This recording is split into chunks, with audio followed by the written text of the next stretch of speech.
দর্শক, ত্রয়োদশ জাতীয় সংসদ নির্বাচনের সম্ভাব্য সময়ের কথা জানিয়েছেন প্রধান নির্বাচন commissioner M M Nasir Uddin. এই বিষয়টি নিয়ে আমরা বিস্তারিত বিশ্লেষণে যাব। আমাদের সাথে যুক্ত হচ্ছেন জেসমিন টুলি, নির্বাচন কমিশনের সাবেক অতিরিক্ত সচিব। তিনি আপনাকে স্বাগত জানাচ্ছি, অনেক ধন্যবাদ জানাচ্ছি চ্যানেল 24 এর সাথে যুক্ত হওয়ার জন্য। দীর্ঘদিন ধরেই আপনার নির্বাচনী প্রক্রিয়ার সাথে কাজ করার অভিজ্ঞতা রয়েছে।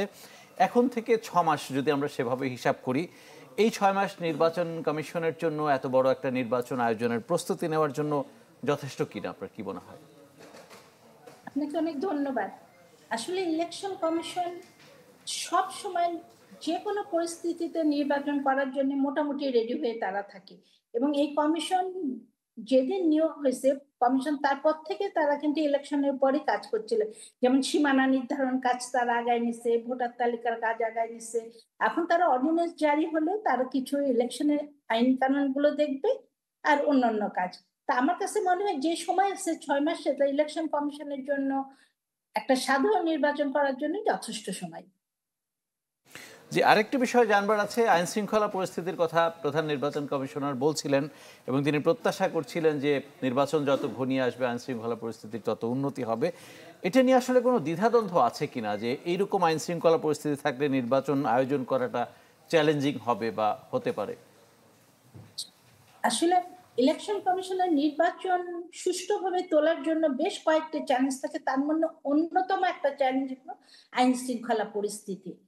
বর্তমানে যে অবস্থা আছে আইন শৃঙ্খলা পরিস্থিতি, আমরা যদি সবাই খুব ভালো করে খেয়াল করি যে নির্বাচনের আগে এই পরিস্থিতিকে অবশ্যই উন্নতি করতে হবে, এবং মানুষের আস্থার জায়গাটা কিন্তু আইন শৃঙ্খলা পরিস্থিতির পরে নির্ভর করে যে সে নিরাপদে ভোট কেন্দ্রে যেতে পারবে কিনা এবং ভোট দিয়ে আসতে পারবে কিনা।